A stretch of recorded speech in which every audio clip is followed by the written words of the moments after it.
voice is deep enough. No, I'm saying we've got diverse talent and resources in Africa. And I think sometimes it's very important to appreciate what we have. And even what we're having today is to celebrate what we have in Africa and to take it a bit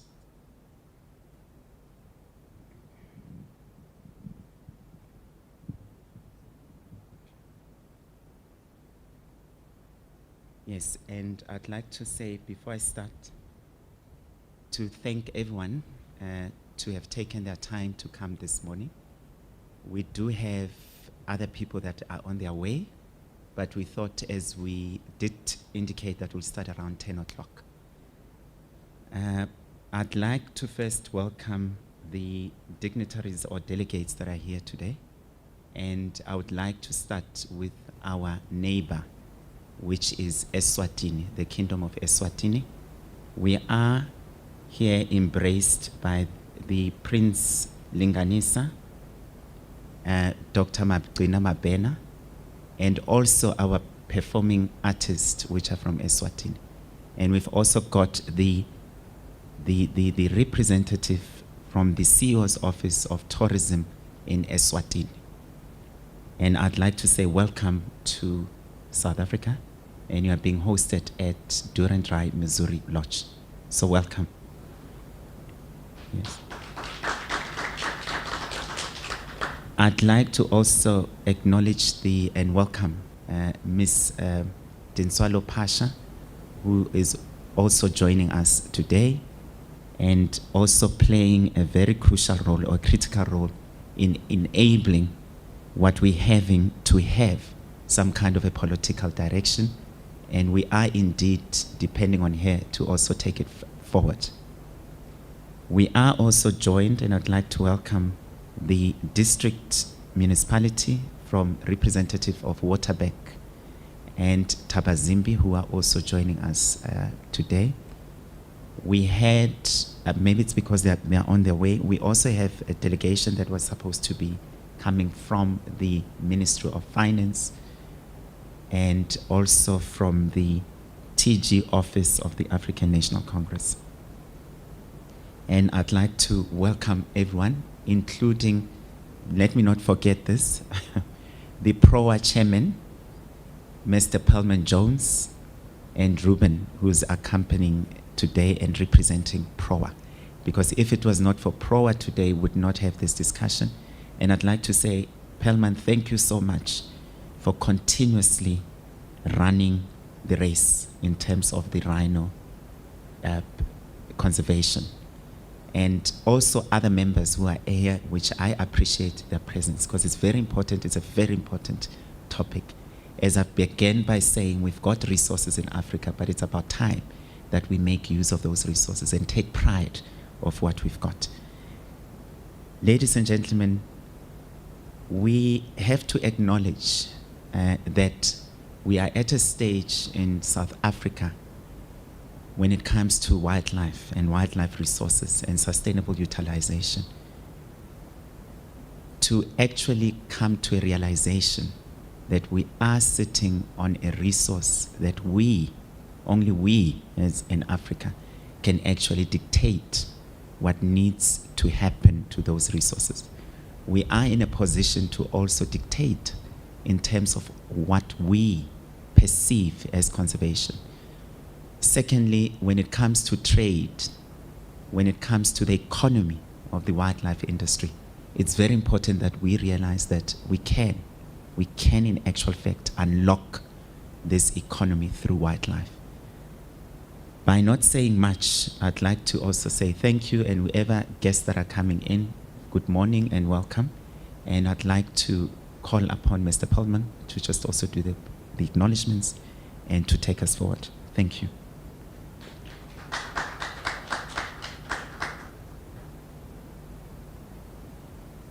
Good morning, delegates, to underline the appreciation to our neighbors from Eswatini, who have been very, very strong allies of ours in the international arena, together with the Namibians, It's really heartwarming to have you here. Very, very important because you bring huge credibility to this. I just wanted to endorse what Lindiwe has stated already.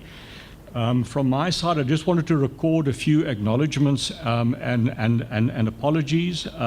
First of all, to Vickers Diedrichs, who is one of the main sponsors of today's meeting, and MLP Media. And let me also immediately state that when we planned this meeting, it was a meeting based on quality, not quantity. In other words, we wanted in the room individuals who can influence us, who can give expert advice rather than a broadband dialogue, because that public participation process to a large degree has been concluded.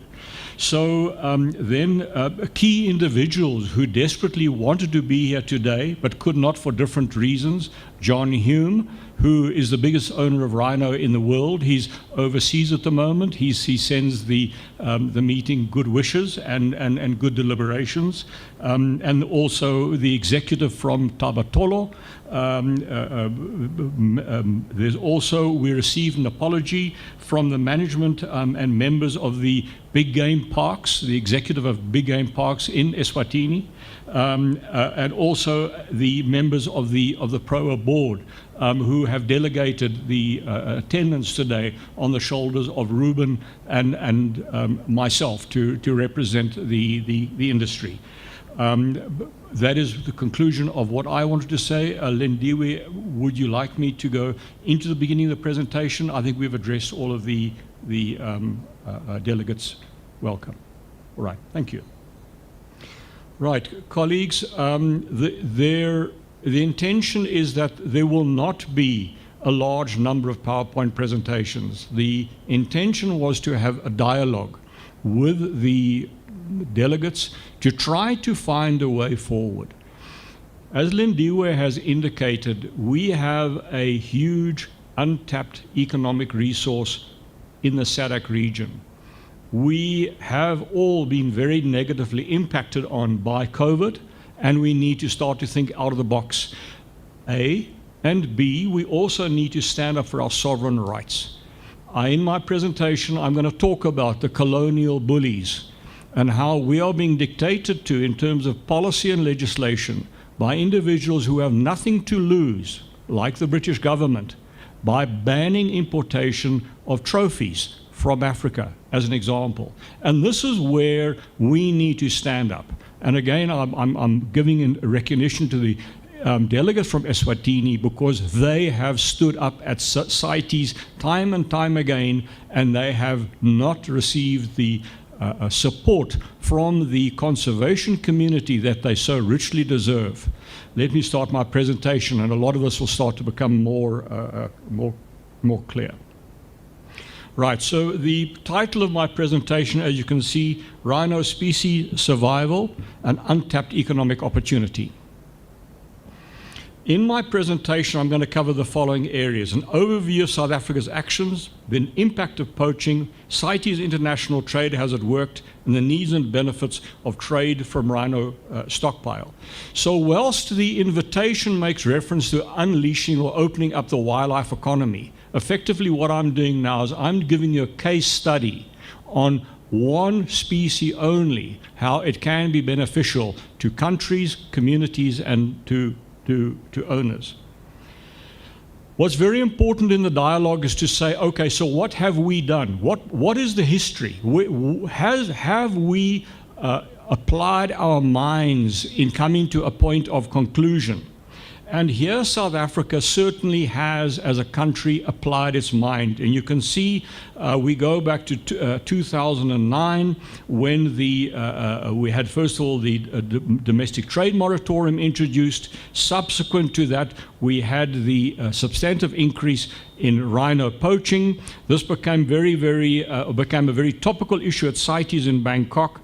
As a result of the above, the then minister appointed Mavuso Musamang to head the RIM report. Mr. Musamang, who is well known to all of you, did a very comprehensive analysis of the industry, the risks, the threats, the opportunities, And as part of the RIM report recommendations back in 2013 already, it was recommended and proposed that South Africa should consider a trade proposal. In 2014, we have the integrated management approach, which was a policy. 2015, the committee of inquiry was prepared. It started off as a panel of experts and moved on to becoming a full-blown committee of inquiry. And at the that was a year, or rather, the working group worked for a year. And at the end of that year, one of the recommendations were to support trade when certain key recommendations had been met. And we believe, in terminology, we have reached what is referred to as Paradise Island. In other words, we have ticked the boxes and we should be allowed to trade. We then had the Rhino Lab, which was a follow-on from the Committee of Inquiry, which again endorsed the aspect of trade. And then in 2017, very significantly, the Constitutional Court set aside the domestic moratorium allowing for full domestic trade of rhino horn within South Africa. We then had the best practices workshop at that same time. Proa, together with the independents of the Rhino Management Group, the RMG, which is a SADC body, conducted a survey and an opinion of rhino owners, and overwhelmingly private owners said, and we would like to trade. There were about 4% that were undecided, and the remaining percentage were anti-trade. So the majority said, and we would like to trade. Then, in preparation for CITES, the South African Scientific Authority, through public participation, also made recommendations to the department prior the COP to support a trade proposal. And at that time, Eswatini and Namibia tabled proposals that were then presented in Geneva in Switzerland. During the presentation, South Africa, together with other SADC countries, gave support to the Eswatini and Namibian proposals, but unfortunately, the proposals were defeated.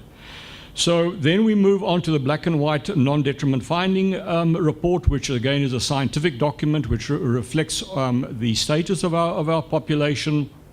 And then in 2021, the department released the so-called high-level panel report, which showed a substantive change of direction from saying no trade proposal for the next 3 to 5 COPs. So what that means, the next 9 to 15 years. And furthermore, went on to say, and we will not support a trade proposal from any other member. So in other words, saying to Eswatini, if you do prepare a trade proposal for COP 2022, we will not back you, which was a terrible, terrible decision, and we have expressed our deep concerns and reservations with the minister on this decision, and we are hoping to be able to have that decision reviewed and revised, and that there is still adequate time for us to prepare for COP later on this year.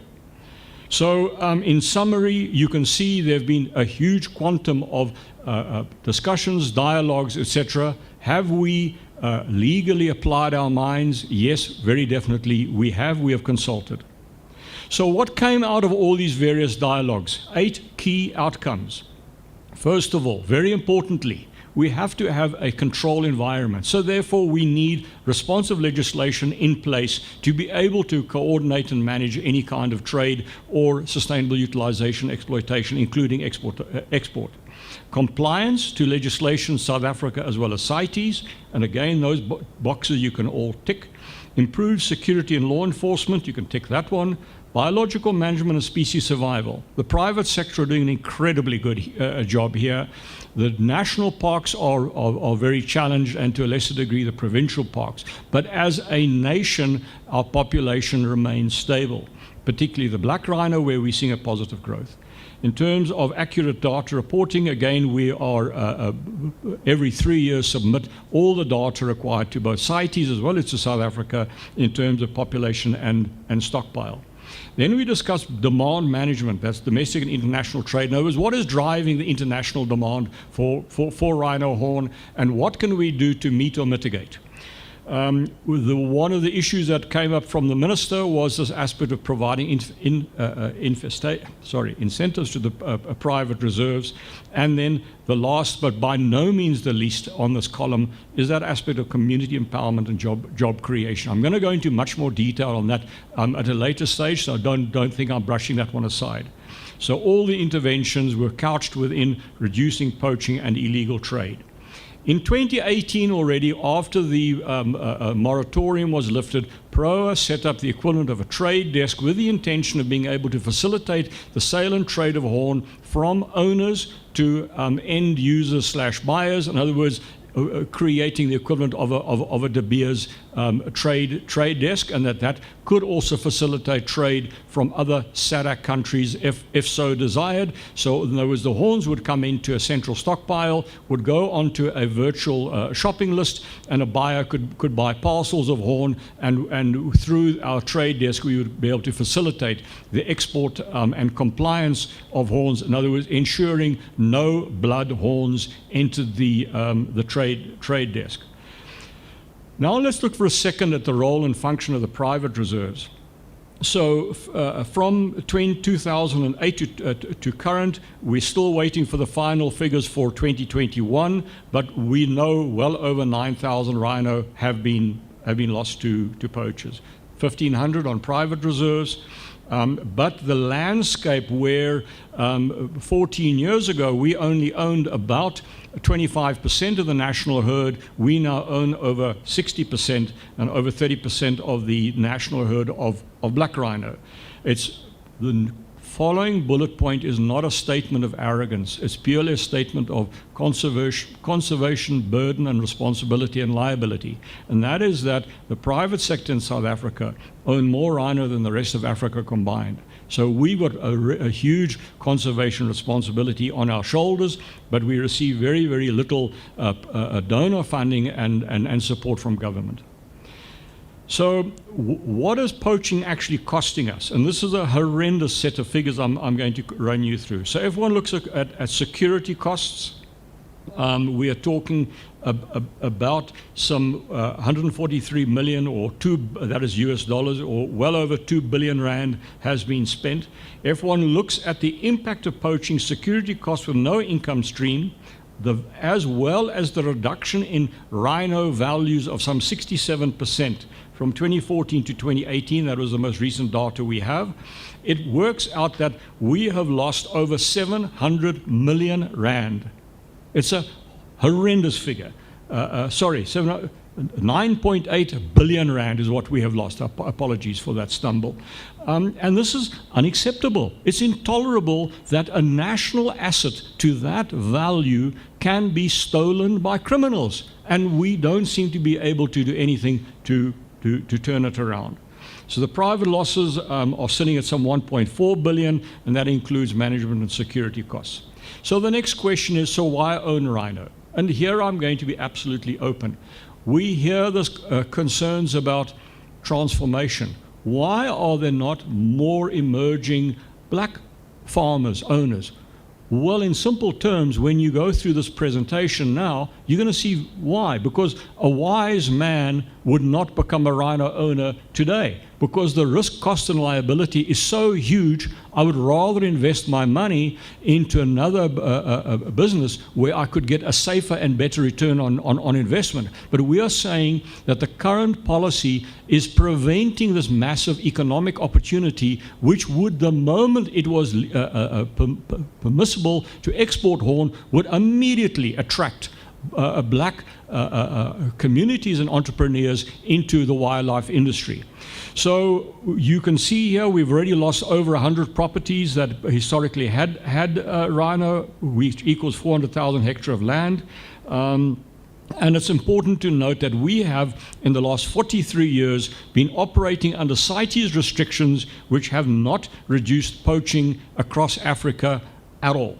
So currently 100% of benefit goes to the criminals, and 0% of benefit comes to conservation or the owners. Does not matter whether it is a national herd, a provincial, or a private herd. And also, interestingly enough, international demand reduction campaigns simply have not worked either, because we see the poaching onslaught on all of our reserves continuing. So now we say, well, can trade save this charismatic species of Africa? And we say, yes, it can. First of all, if you can buy the product legally, well, why would you want to go and kill rhino? So therefore, every horn sold saves the life of a living animal. We have the stockpile, and we can meet demand. Revenue to go back into rhino conservation and security costs to help fund community projects and poverty alleviation. An incentive to own rhino. I touched on this already.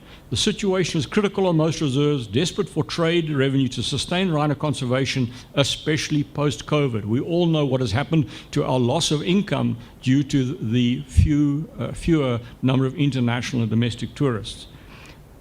A very important aspect, there's a lot of naivety in this area. We do not need to kill a rhino to remove its horn, unlike the more controversial aspects relating to trade in lion bones, etc., or even elephant ivory. Legal trade will reduce law enforcement burden and the negative impact on level 1 poachers, because they are the individuals and their families who ultimately take the burden, not the crime bosses who are sitting in Thailand or Vietnam. So, as mentioned a minute ago, CITES has not worked. 23 out of 33 range states have lost their rhino. Many countries have less than 100 animals, and we estimate well over 100,000 rhino have been poached. So we say legal supply will reduce illegal trade and the illegal killing of rhino, and there's substantive economic benefits to South Africa calculated well in excess of 60 billion rand. I've had 2 independent economists review these figures, and that figure is endorsed by these economists, and furthermore, that does not go into the aspect of product benefication, which again I'm going to talk about in a minute, which creates huge job opportunities, entrepreneurial skills, as well as a much higher yield. We have a huge stockpile to meet a demand, of which some 50% belongs to state. Trade will reduce long-term security costs, and I've already spoken about job creation and product benefication. This is not window dressing. This is reality. It can start tomorrow. What are the control measures? We hear speculation in the media that illegal horns can enter the trade market, and so it carries on. Well, that's simply not true. DNA, which is applied to all horns, can manage and confirm that there is no laundering of illegal horn through a trade module. It can be transparent with 100% traceability from supply to source. Ability to collapse the illegal market. We know we can meet the market demands at less than half the price of what is currently being sold in the Far East. $23,000 per kilogram is the current trade price. We can sell it at about $10,000 per kg and still make a profit. So then the end user says, well, do I buy illegal horn at 23 or do I buy legal at 10? It's a no-brainer. They're going to buy at 10 and receive a certificate of ownership. The ability to supply and sold, I already touched on that aspect. Let's talk for a minute about COP18. Again, this is specific to CITES, and then I'm going to move on to this aspect of, and do we actually need CITES? So many member states had pre-decided voting and were not objective. In other words, before a legal process, you would have expected a judge to be neutral and listen to the argument before making a ruling. We had certain countries who had prejudged issues, and before the COP had declared what they were going to be voting, before they even heard argument from Eswatini, from Namibia, from South Africa, and other countries supporting the need for trade. That is a flawed and illegal process, in my opinion. How well informed were they? Very poorly informed. That was very clear in some of the dialogue that we heard. One size does not fit all. CITES tries to enforce that. The elephant problems of East Africa and the elephant problems in the SADC region are 2 very different problems. We sit with an elephant overpopulation in the northeast. There are huge poaching challenges, but you cannot apply a blanket policy. We in the SADC region should be making these decisions, not a higher authority called CITES. the influence of international politics, colonial approach. I spoke earlier on, how dare the British tell us what we can and cannot do with our species? Do we tell the British that they may not hunt foxes? Do we tell the Americans that they may not hunt white deer? Hell no. Or what they may or may not do with polar bears. But we are being prescribed to by many foreign nations, and that is morally incorrect.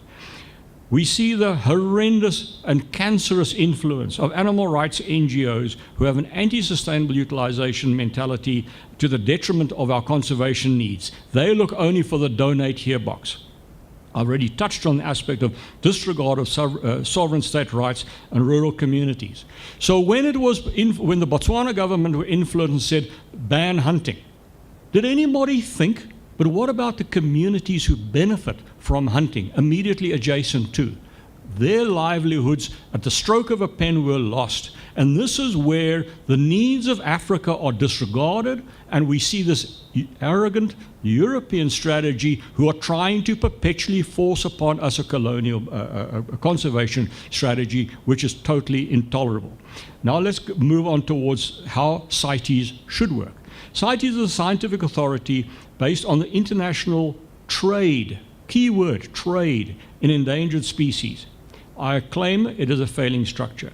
It is effectively a scientific authority where policy, enforcement, and sustainable utilization are the key elements of decision making, or should be. They are no longer. Those decisions and templates rather have now been replaced with NGO influence or political influence as to why or why not a country should or should not support. So I now want to, I'm getting towards the end of my presentation, I now want to pull this together in terms of the wildlife engine room. The next slide will demonstrate more specifically what I'm talking to. So if you go back in time, we had private game ownership where you had investment in land, game and infrastructure, which was perfected through the Game Theft Act. There was the ownership of game. Then from there, the early investors said, okay, I've spent this money, but I need to now make money out of it. How can I do that? That resulted in hunting on private reserves, ecotourism, which brought in foreign income, stimulation of investment in land and job creation. The next wave was that of genetics and CBOs, color variations. I'm not here to judge whether it was right or wrong, but it brought huge stimulation into the wildlife industry, which ultimately was to the benefit of all.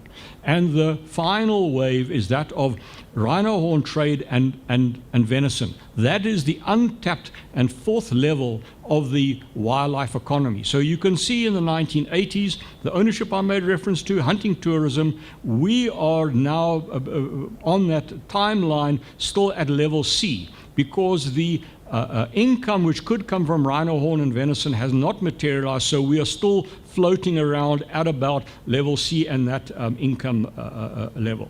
So, private conservation opportunities.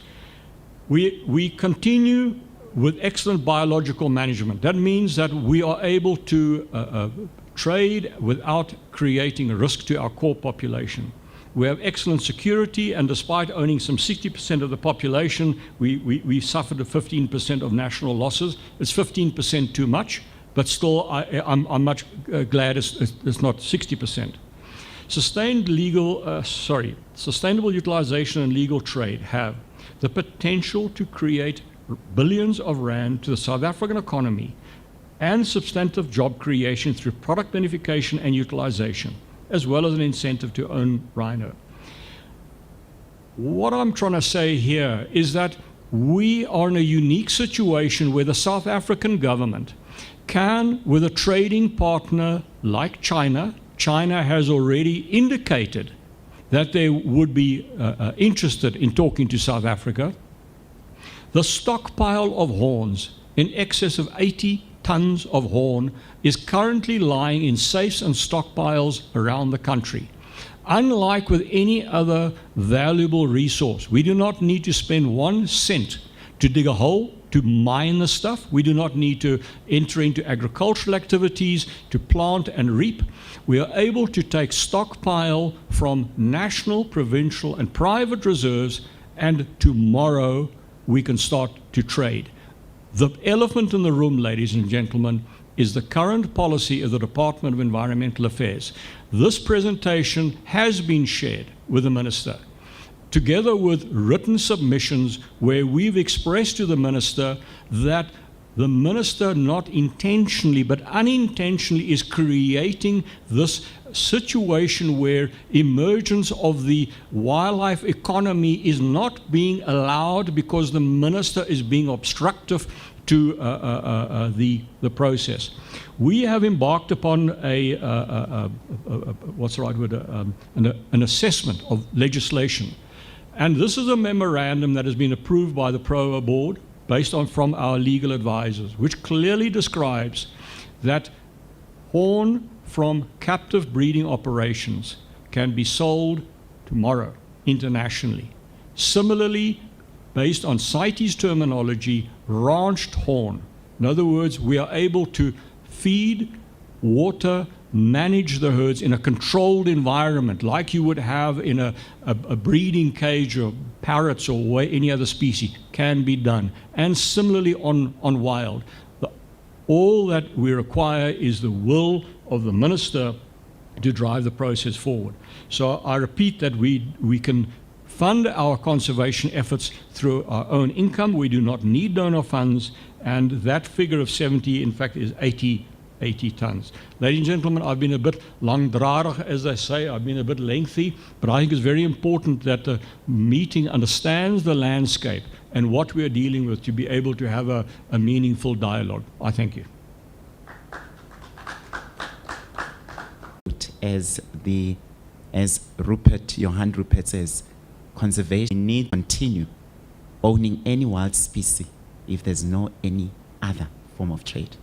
So let's move into the presentation. If there's any questions to Pelma's presentation, because we're hoping to get more of any views or other kind of concerns that should be raised. Okay. I see a hand there.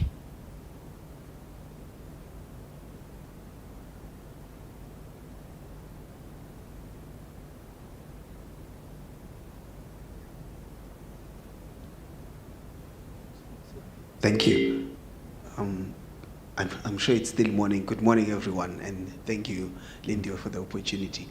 I think... can you introduce yourself? Okay. Yeah. My name is Boniso Madlopa. I'm from the Tourism Authority, Eswatini. I'm here for the CEO. So I think the presentation has been very clear, very detailed, and I think it is a basis for a very good dialogue going forward. But my question is, after this, not actually a question, but a challenge to pose to all of us, is that after this presentation, where we could lobby for the purpose of changing the status quo? How do we move as a collective towards that?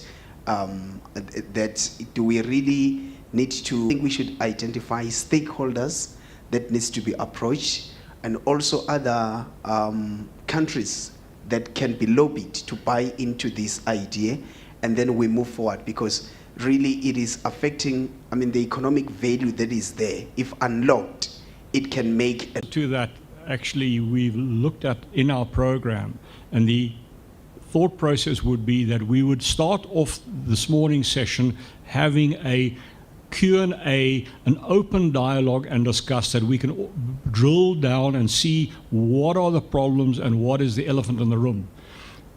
After lunch, the intention was that we will form a resolution from this meeting. As you correctly point out, we've had almost too much dialogue.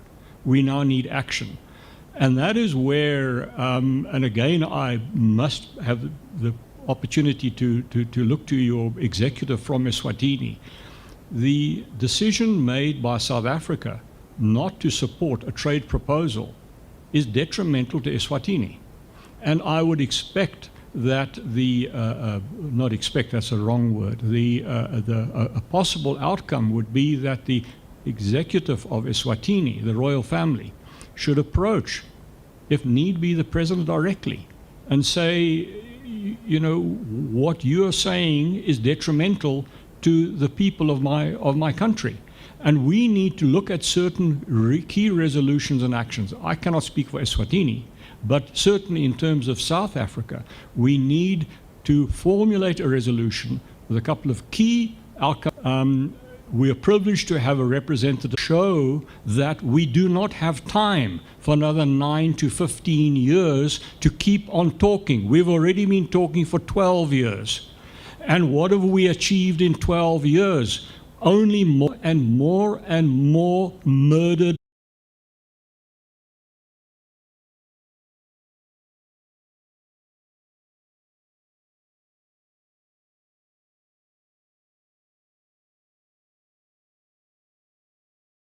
Comes to wild land, because we might have the land that is for vegetation in order to plow, and we also have a land where we invest for wild gaming, in whatever context. We do not address those issues. How do we transform? What is our transformation agenda? Whom are we going to bring in? I think at the end should form the answer that we want to achieve. Because if we do not unlock that particular question of a land question, it is going to be difficult for us to move forward. So once we do that particular audit, and how far are we prepared to give to the incoming, those who are interested in wild gaming, and also not divorcing it from our education, because it's one area where we do not address the wild species in education. We touch it in terms of biology. I think currently it's called something else. To bring the disadvantage to benefit from what we currently have. As we move to SADC, then we'll be able to come up with one voice once we reach that particular stage. Thank you.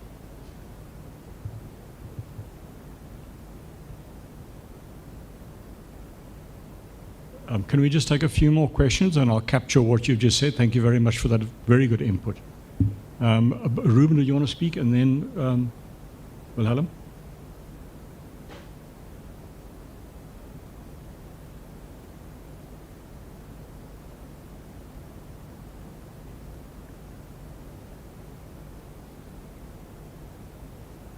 About job creation. We are able to again tomorrow start with product benefication. We must not export raw rhino horn to the Far East. We have excellent African skills in terms of carvers, creators of the most beautiful artifacts. That is a product that can be sold internationally like you can with other CITES Appendix 1 species with certification. It can be done. Simplistic scenario. We approach a carver and we give that carver a 1 kilogram rhino horn. He's given a working space, no bigger than half the size of a garage, and he is able to go away and carve various figurines of an African culture. Maybe there is a need for Oriental culture in the figurines, but whether it takes him a week or a month, but at the end of the period, he comes back with the product which has now been refined the way I've described. Now he's entering the economic cycle of it. So he has achieved benefication, he's produced a product that can now be sold internationally or domestically. So that's level one, and that can happen tomorrow. Then we talk about the job creation.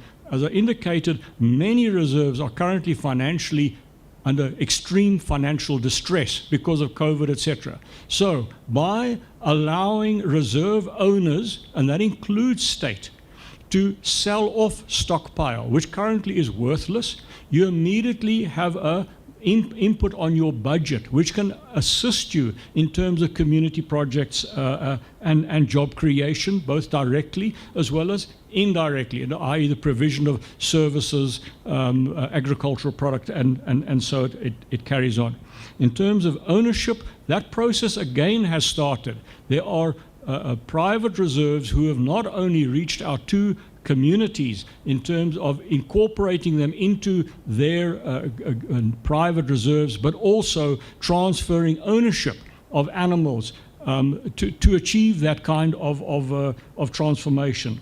And again, through all of the above, the fuel to get the car going that Lendiwe was talking about now brings that secondary benefit to the communities in terms of the education that you're referring to, that must be respected as an asset to the people of South Africa, as well as then obviously the benefits that I've already alluded to. So you can see it is an economic cycle that we have to work towards. Any more questions or dialogue, please? And it need not be a Q&A, by the way. We must engage with each other. Wilhelm.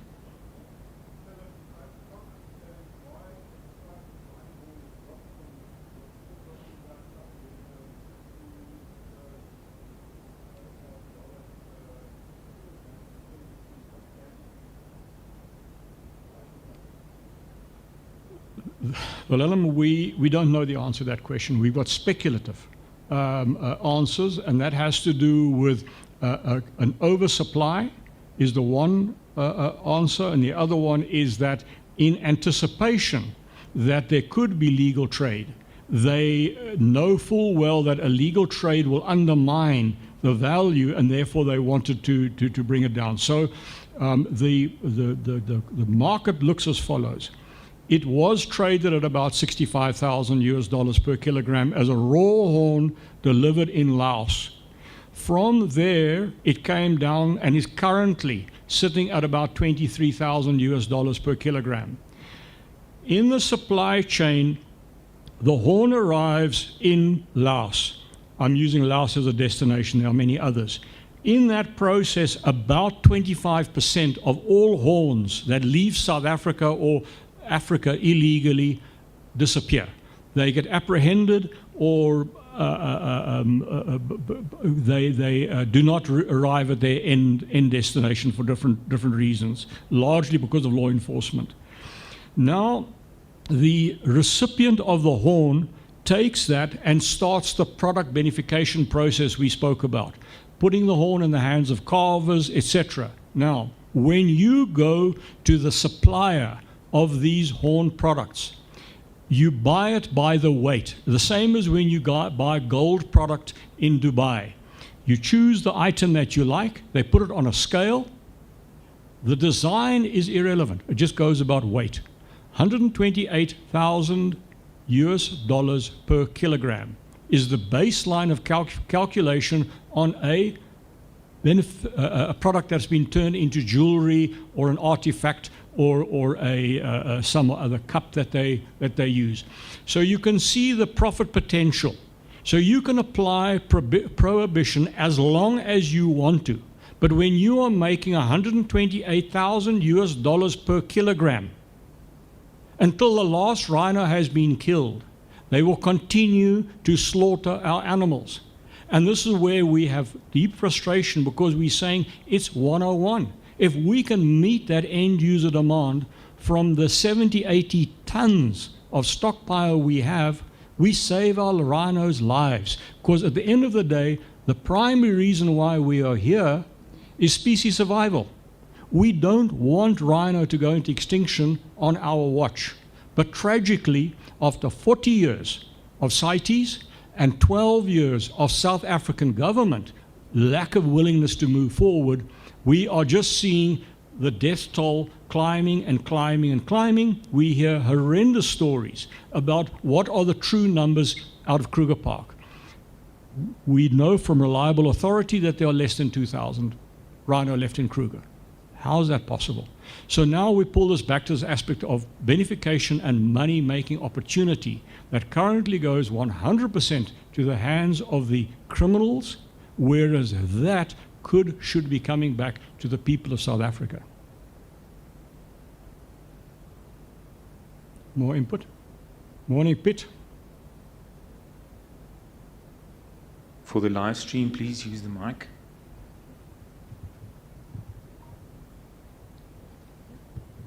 Good morning, Madam Chair.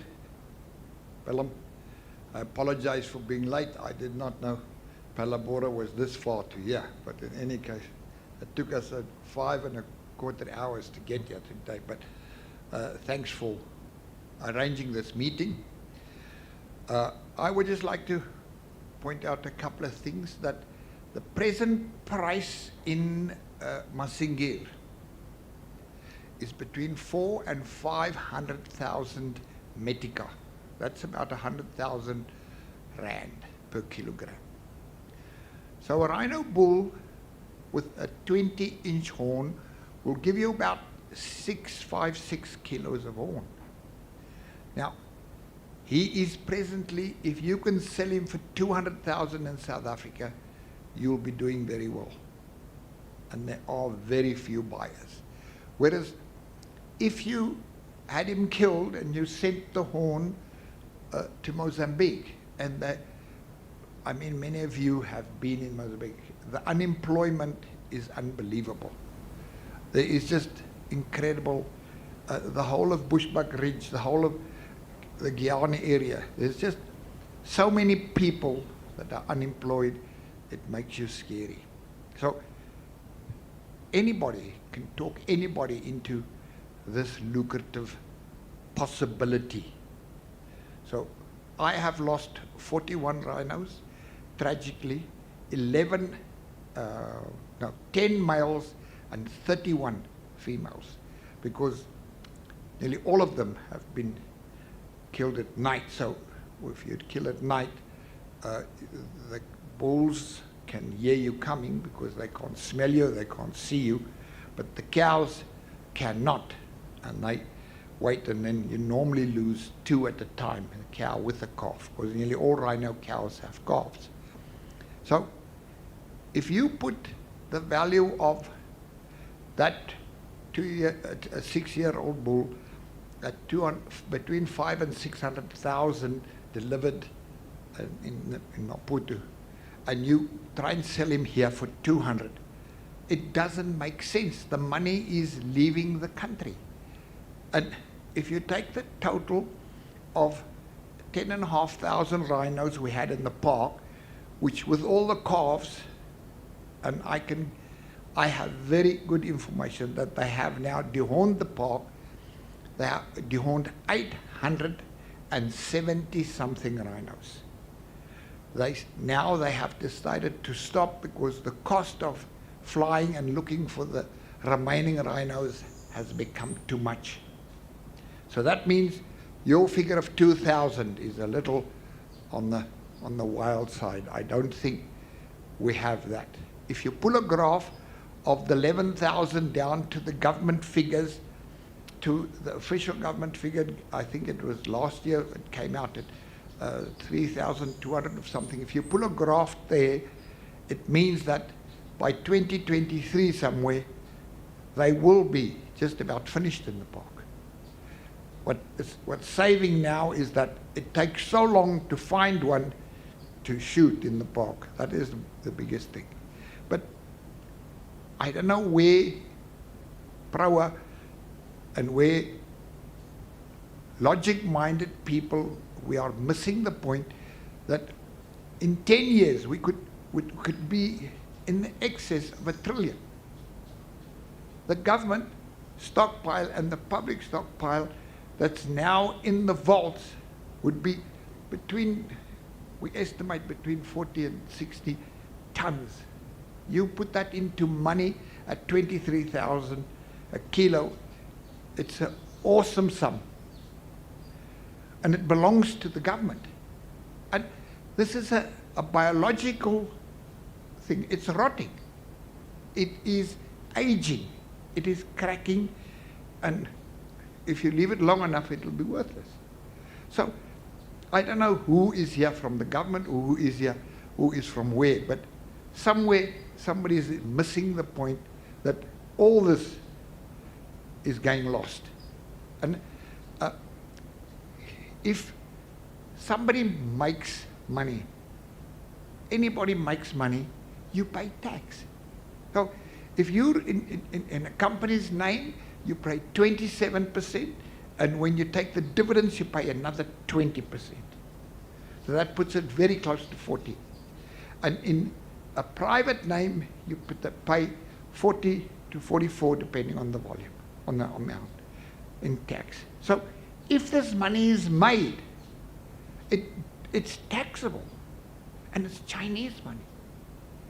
And there's 2.5 billion people who swear by it. And the argument that I had with a Chinese was, he asked me if I was married. I said, yes. He said, does your wife have a diamond ring? I said, yes. He said, what did that cost? I told him. He says, who told you that's the value of a 1.75 carat diamond? I said, that was the dealer's price. He says, now you asking me about rhino horn? Got nothing. We cherish and value rhino horn. We don't want diamonds. Our wives don't have diamonds. It's a different culture. Now we're trying to tell them what to do and what not to do, instead of playing the game with them and how they've put it together. And if you look at the figures and you watch Bloomberg, the trade surplus with America is in excess of 80 billion per month now. So China is buying America on a daily basis. That's $4 billion US per day the Americans are short, which they're sending to China. What China does is take that money, turn it around, and put it into bonds again. It doesn't make any sense. They're hardworking, they're different, and they have different values. We must, somebody, I don't know, maybe I don't have the mental ability to understand why does the country of South Africa, with all this wealth, not understand this basic concept and doesn't move forward. Thank you, Chair.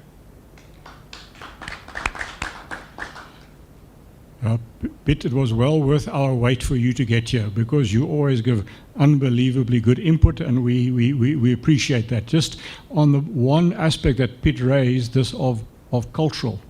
So where you can see this expectation that demand reduction campaigns will get the individuals of the Far East to stop using a rhino horn, whether it be for TCM or for value purposes.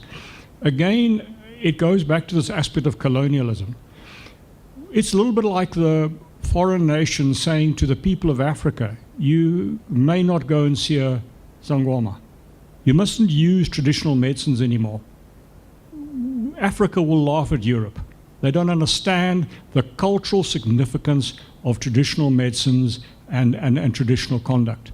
So now, how can we tell the Chinese what they can and cannot do? They laugh at us.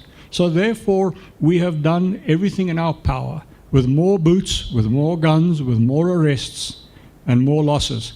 But we are not stopping the tsunami. So please, we need to think out of the box. We need to take to the highest authorities in the land this desperate plea that we will make on our knees today to say, can we stop this idiotic, obstructive conduct and allow for free trade to achieve the goals of conservation and economic stimulation? Thank you. There's a question on that side there. Please go ahead.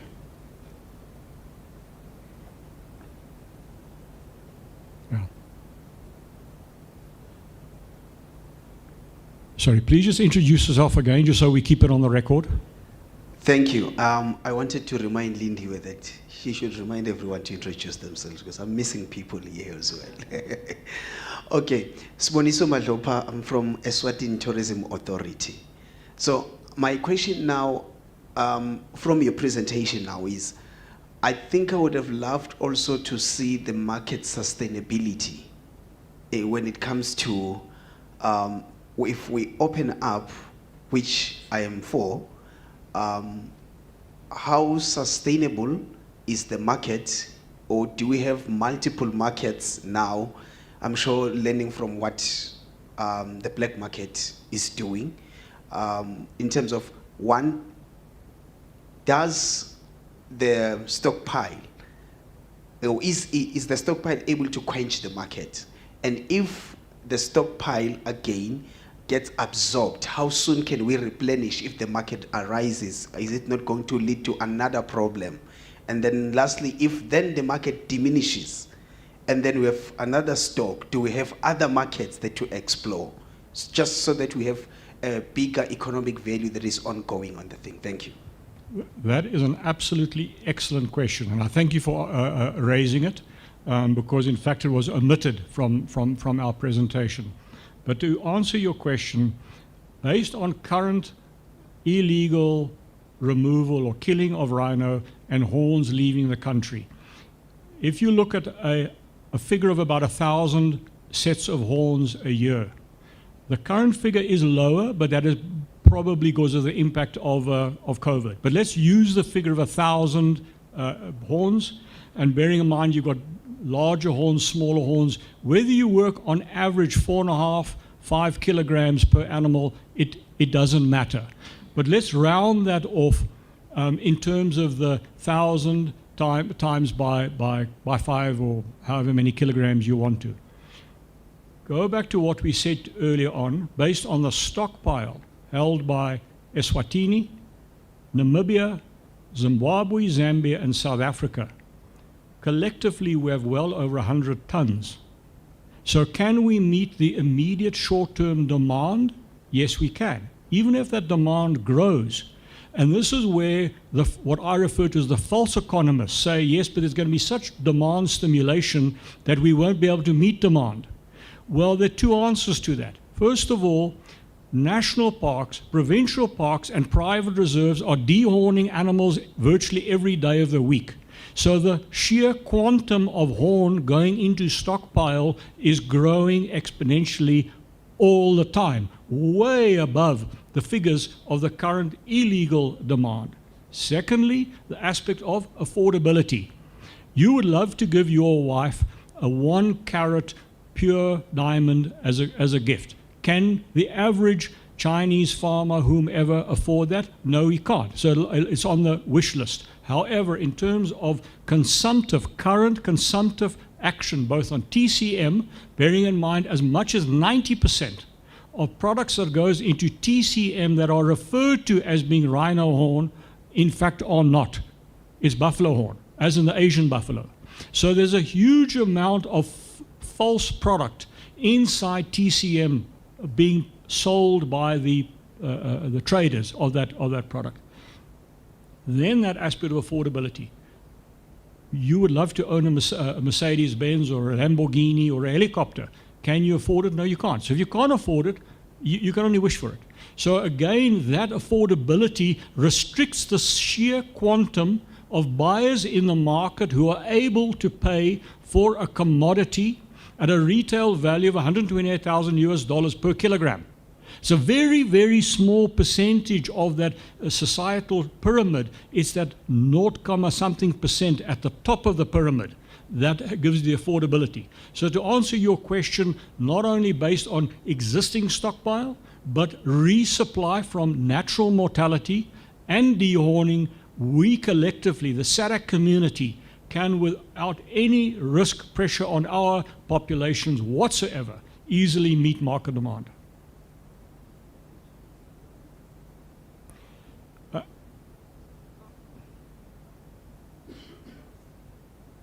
I was saying then, and the market direction, is it only east? Is there anything else to explore?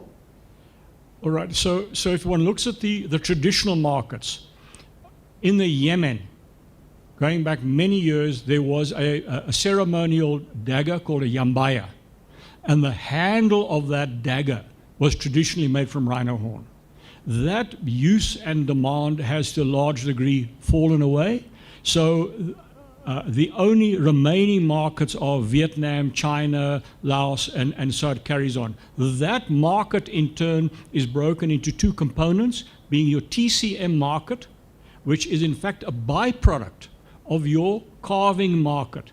So I've got the horn, I'm making a libation cup or a figure, an African man's face, or whatever the case may be, a beautiful little rhino.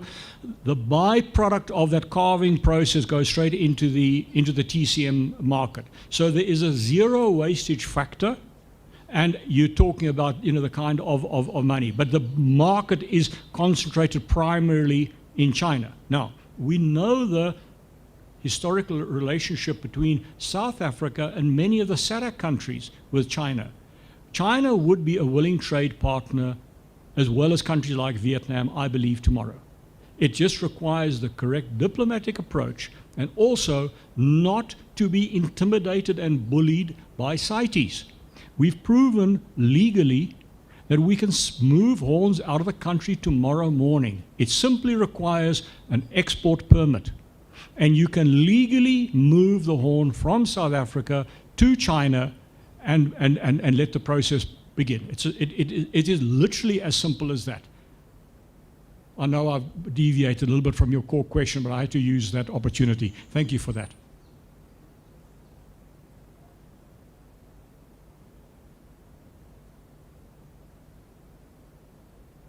It is, of course, a dialogue. So, excuse my repetitive question.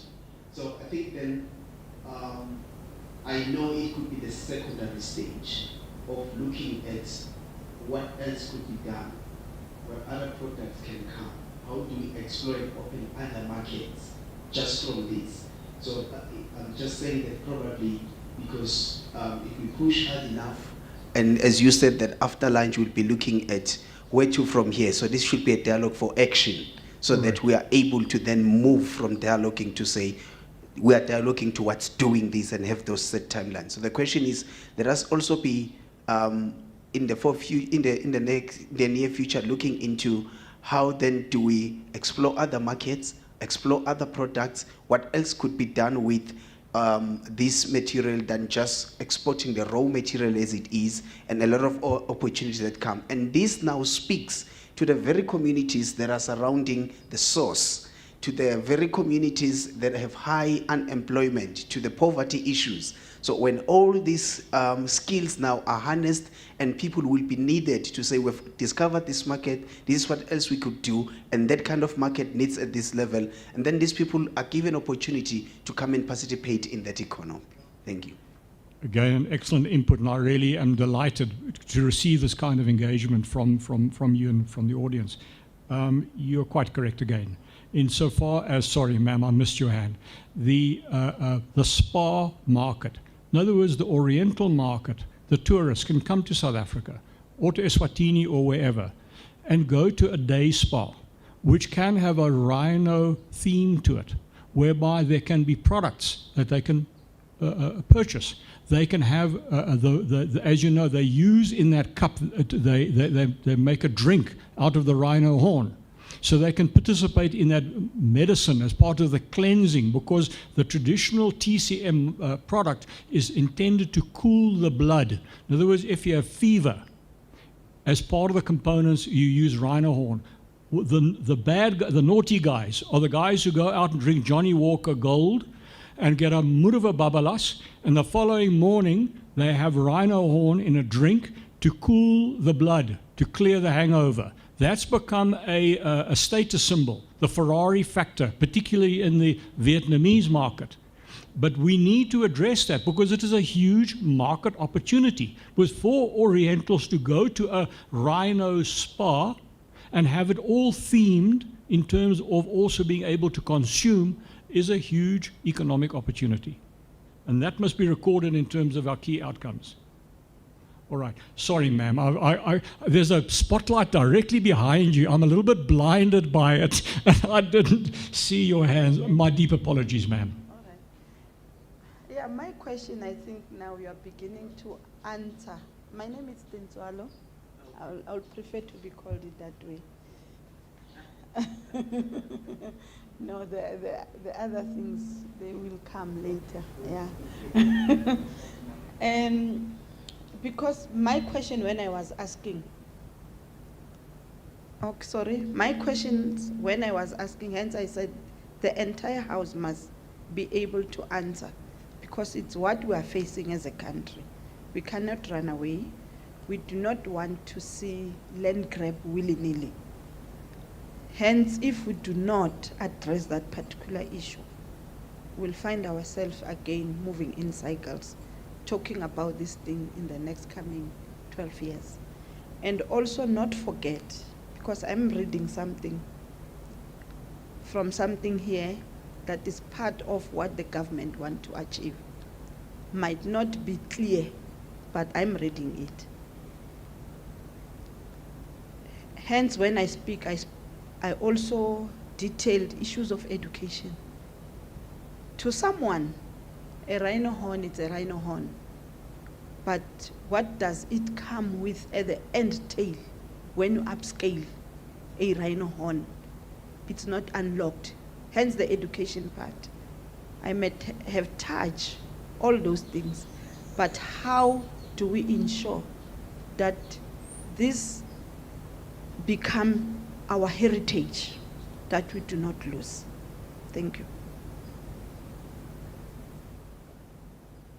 Thank you. So again, some very good observations. Ruben, did you want to speak? Wilhelm.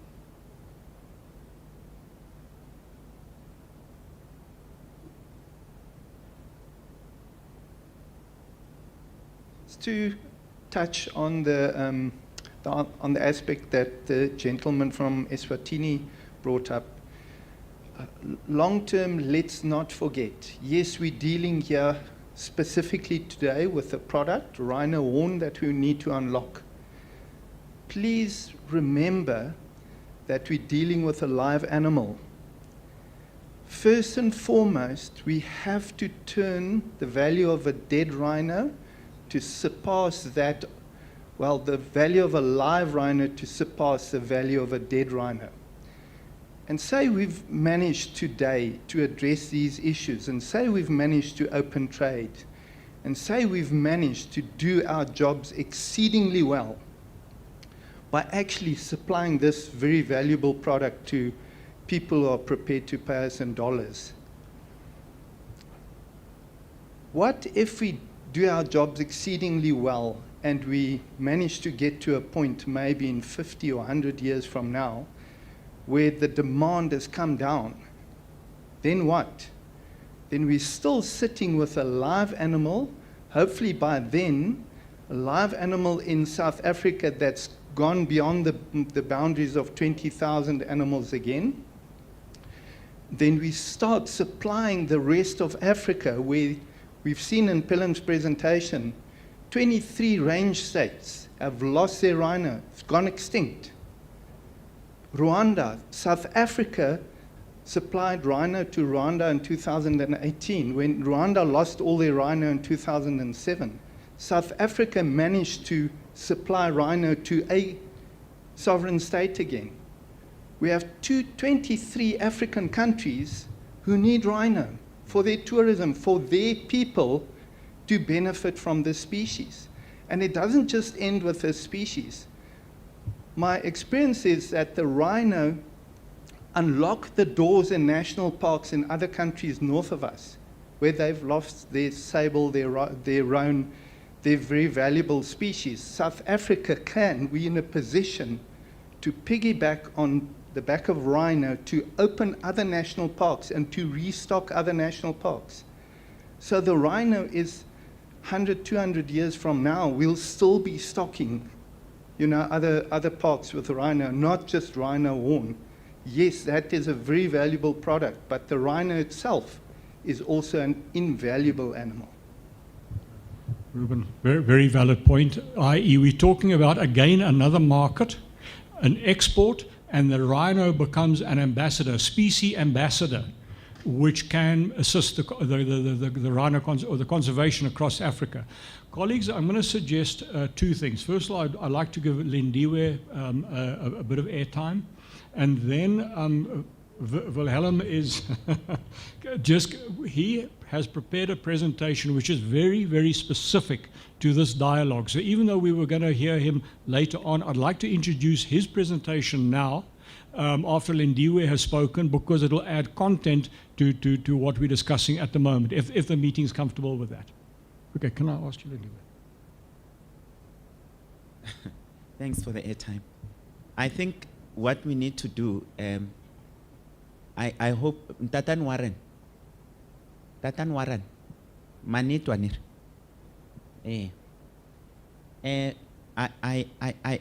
You know, when you say which are the stakeholders that are here, the unfortunate part is that every time you want to call the relevant stakeholders, just also answering Ms. Pasha, you want to call the ones that are actually in dire need for this discussion. They never appear. Or they will tell you, I'll send a delegation. But thanks to you, although you don't want us to mention who you're representing, but you're representing a very high office anyway, Tatan Warren. So I just want to make introductions again, because I think we did not make introductions. We had, if I can allow the two gentlemen who've entered to also introduce themselves, because I've been blamed, we never introduced each other. Yeah. Yes. Chris Ngenabo from, okay, thank you.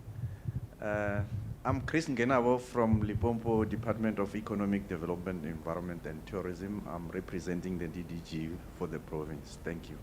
Okay, thanks. Hi, I'm Tsepo Bebe. I'm from Nexio.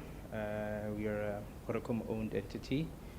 So I just came to look at the network, and so it was quite an interesting conversation. So we just came to look at obviously trying to improve connectivity, your mobile and your fixed, especially around lodges. And I think some of the things that having worked or being owned by Vodacom, some of the challenges that you have from a poaching perspective, we have a company called IoT.net, for instance, that does a bit of surveillance using drones, using heat sort of tracing. So whenever there's an intrusion, so from a technology perspective, I think there's a lot that can be done. And I think hearing the conversation for me is quite interesting. And I think the gentleman from Swaziland is asking questions in terms of how do you then sort of capitalize on other markets in terms of taking it as opposed to just your regular market, other markets that could be realized. And it's been quite interesting to sort of hear that. And I know there's an open trade that you guys are discussing.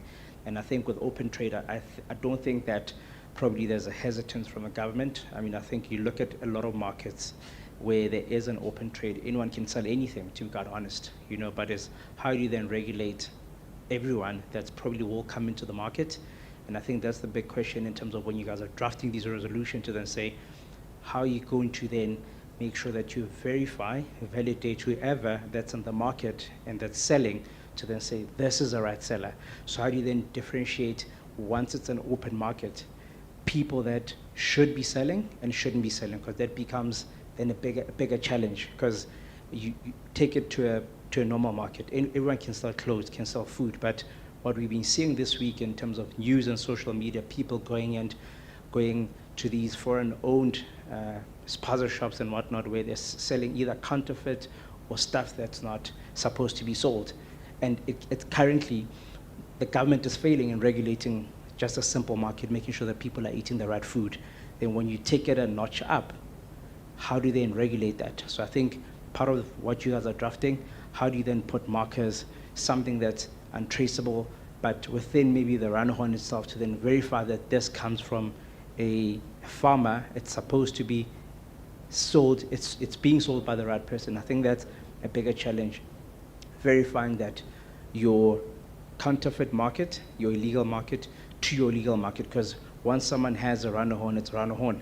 They can't tell whether it comes from, it was poached or it was farmed correctly. So I think those are some of the, questions in terms of your resolution, verifying that this has gone through the right process when it gets to the either the buyer or the end user. Thanks. Okay, thank you. So I just wanted to show, because I think the key people that we've got today, it's the We had invites that were sent to the Ministry of Finance, which they, of course, corresponded with us. We had, various things. But what I appreciate is that at least we've got Ms. Pasha here. Should I expose? Not yet. We are live streaming.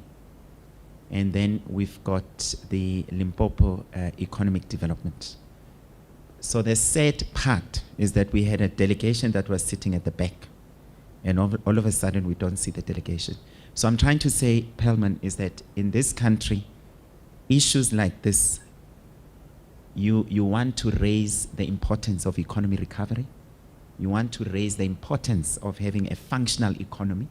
You want to raise the importance of eradicating poverty and lack of skills in this country, but still you don't have the will from government. So I'm saying we will still take this bold step, whether they like it or not. We'll finally get this thing out there. And we'll have to discuss it in rand and cents, because that's where South Africa is sitting at the moment. We are in dire need of rand and cents. So, Ms. Pasha, I'm saying we are depending on you at the moment to get this language somewhere.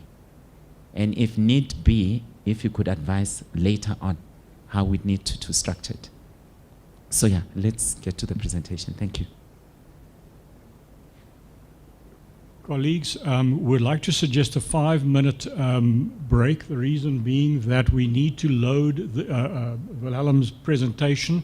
There is live streaming going on, so whilst there are delegates who are not currently in the room, they are monitoring this dialogue and debate. So can I request a 5-minute break? We will load the PowerPoint presentation and continue shortly thereafter. So if you wouldn't mind just stretching your legs for a minute. Sorry, one question from Ruben.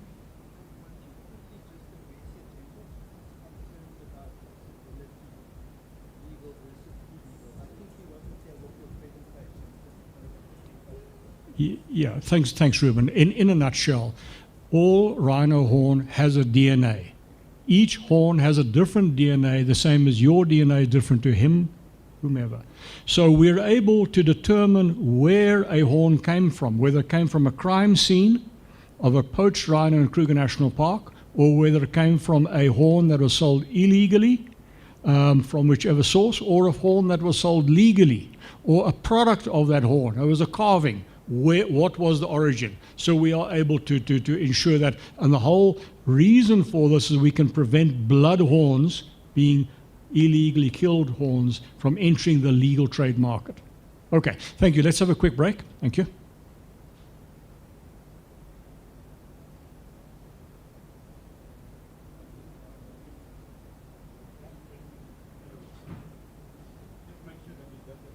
Dis Dirk hoor, Wilhelm, Dirk. Hy gaan dit gou vir jou help. Wys wat een is die regte. Daar staan Dankie. Waardeer dit.